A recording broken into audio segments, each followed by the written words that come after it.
నమస్తే కేటన్ ఫెన్యూస్. కుప్పం తెలుగుదేశం కార్యాలయంలో ఈరోజు తెలుగుదేశం పార్టీ సమన్వయ committee chairman whip MLC Kancharla Srikanth media సమావేశం నిర్వహించారు. గడిచిన 5 సంవత్సరాలుగా ఎన్నడూ అభివృద్ధి ఏమిటి కూడా తెలియని ప్రభుత్వం, అరాచక ప్రభుత్వం ఈరోజు జరుగుతున్న ప్రశాంత వాతావరణంలో ప్రజలకు అందుబాటులో ప్రజలకు ప్రతి ఒక్క అభివృద్ధి కార్యక్రమం వైపే చూస్తున్నారన్నారు. మీడియా మిత్రుల సమావేశం ఏర్పాటు చేయడానికి ముఖ్య కారణం వైజాగ్ స్టీల్ ప్లాంట్ అంశాన్ని తెలుగుదేశం పార్టీ అలాగే జనసేన బీజేపీ ఈ ఎన్డీఏ కూటమి ఏ విధంగా ముందుకు తీసుకెళ్తుంది అనే అంశం మీద మాట్లాడటం, అలాగే అనవసరమైన అసత్యాలు ప్రచారం చేస్తూ ఇంకా కూడా 11 సీట్లు ఇచ్చినా కూడా ఇంకా బుద్ధి రాకుండా, బుద్ధి తెచ్చుకోకుండా ఇంకా విషాన్ని ఏ విధంగా చిమ్మాలి ఈ ఆంధ్రప్రదేశ్ రాష్ట్రం మీద అని ఆలోచిస్తున్న వైఎస్ఆర్సీపీ పార్టీ మీద, పార్టీ నాయకులు చేస్తున్న అసత్య ప్రచారాల మీద కూడా మేము ఖండిస్తూ ఈ పత్రికా సమావేశాన్ని ఏర్పాటు చేయడం జరిగింది. మనందరికీ తెలుసు, ఆంధ్రప్రదేశ్లో, ఉమ్మడి ఆంధ్రప్రదేశ్లోనే ఎంతోమంది తెలుగు ప్రజలు అంటే ఒక స్వాతంత్ర పోరాటానికి ఏ విధంగా భారతదేశంలో బ్రిటిష్ వారి మీద ఫైట్ చేశారో, విశాఖ ఉక్కు ఆంధ్రుల హక్కు అనే పేరుతోటి ఆనాడు ఎంతోమంది పోరాడి తెచ్చుకున్నటువంటి విశాఖ స్టీల్ ప్లాంట్, ఆ ఉక్కు ఫ్యాక్టరీ మనందరికీ ఒక ఘన కీర్తిని సాధించినటువంటి అంశాన్ని మనం గత కొన్ని సంవత్సరాలు చూసాం. తెలుగుదేశం పార్టీ అధికారంలో ఉన్నప్పుడు ప్రతిసారి కూడా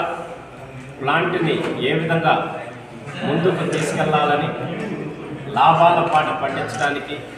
నష్టాల్లో ఉన్న సంస్థని ఏ విధంగా ముందుకు తీసుకెళ్లాలనే అంశం మీద నారా చంద్రబాబు నాయుడు గారు ఏ విధంగా కృషి చేశారో మనందరికీ తెలుసు. ఇప్పుడు గత 5 సంవత్సరాలుగా ప్లాంట్ని సర్వనాశనం చేసి ఆ ప్లాంట్కి సంబంధించిన 1000 ఎకరాలు ఏ విధంగా అతి తక్కువ రేటుకి, అంటే ఒక అండర్స్టాండింగ్ తోటి ఒక ప్రైవేటు సంస్థలకి ధారాదత్తం చేసి దాని ద్వారా 1000 కోట్ల రూపాయలు, ఎందుకంటే స్టీల్ ప్లాంట్ వైజాగ్లో ఎంత విలువైన ప్లేస్లో ఉందో మనందరికీ తెలుసు. ఒక్కొక్క ఎకరా ఎన్ని కోట్లు ధర పలుకుతుందో మనకందరికీ తెలుసు. దాన్ని అతి కారు చౌకగా ప్రైవేటు సంస్థలకు ఇచ్చేసి దాని ద్వారా 1000 కోట్ల రూపాయలు లబ్ధి పొందాలని చెప్పేసి ఆనాడు జగన్మోహన్ రెడ్డి గారు వాళ్ళ పార్టీ చేసిన కుట్రలు కూడా మనం అంతా చూసాం. ఎన్నో వేల మంది ఉత్తరాంధ్రలో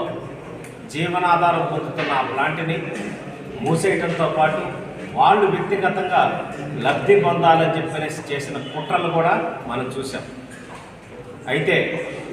మనందరి అదృష్టం బాగుండి వాటి మీద తెలుగుదేశం పార్టీ చేసిన పోరాటాలు, అట్లాగే అప్పుడు అక్కడ స్థానికంగా ఉన్నటువంటి తెలుగుదేశం పార్టీ నాయకులు, ఇప్పుడు తెలుగుదేశం పార్టీ రాష్ట్ర అధ్యక్షులు పల్లా శ్రీనివాసరావు గారు అయితేనేమి, అలాగే ఎంపీ అభ్యర్థిగా ఆనాడు ఉన్న భరత్ గారు అయితేనేమి, వాళ్ళందరూ ఇంకా అక్కడ విశాఖపట్నానికి సంబంధించిన ఎంతోమంది నాయకులు చేసిన పోరాటాల ఫలితంగా ఆనాడు ఆ ప్రైవేటీకరణని అడ్డుకోవడంలో తెలుగుదేశం పార్టీ ప్రధాన భూమిక పోషించిందనేది కూడా మన రాష్ట్ర ప్రజలందరికీ తెలుసు. ఇప్పుడు ప్రభుత్వంలోకి వచ్చిన తర్వాత ఒక నాయకుడి చిత్తశుద్ధి ఏ విధంగా ఉంటుంది, ఇచ్చిన మాటను నిలబెట్టుకోవడంలో కానీ, ఈ ఆంధ్రప్రదేశ్ రాష్ట్రం ఏ విధంగా ఉంటే బాగుంటుందని చేసే ఆలోచనలో కానీ, ప్రభుత్వ సంస్థలను కానీ,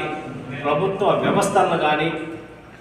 ఒక చట్టపరంగా నడపాలనేటటువంటి ఆలోచన ఉన్న ఏకైక నాయకుడు నారా చంద్రబాబు నాయుడు గారు. ఆయన ఈరోజు కేంద్రంలో కేంద్ర ప్రభుత్వంతో మాట్లాడి రమారమి 11,440 కోట్ల ప్యాకేజీని ఈరోజు కేంద్ర క్యాబినెట్ ద్వారా ఆమోదం తెలుపుకొని ఈరోజు ఆ సంస్థని కాపాడుకోవడానికి ఏ విధంగా ముందుకు వచ్చారో కూడా మనం చూస్తా ఉన్నాం. మీరు గతంలో చూస్తే మనకి జగన్మోహన్ రెడ్డి గారు నా కేసుల కోసం ఈ రాష్ట్రాన్ని తాకట్టు పెట్టిన పర్ల, వైజాగ్ స్టీల్ ప్లాంట్ అమ్మేసిన పర్ల, ఏమైనా చేస్తాను, నేను బాగుంటే చాలు అన్నటువంటి ఆలోచించిన పరిస్థితి మనం చూసాం. ఈరోజు ఈ నష్టాల్లో అప్పుల్లో కూరుకుపోయిన ప్లాంట్ని 18,000 కోట్లు ఉంటే కానీ మనం దీన్ని పూర్తి స్థాయిలో ముందుకు తీసుకెళ్దామంటే చంద్రబాబు నాయుడు గారు, అట్లాగే ఇప్పుడున్న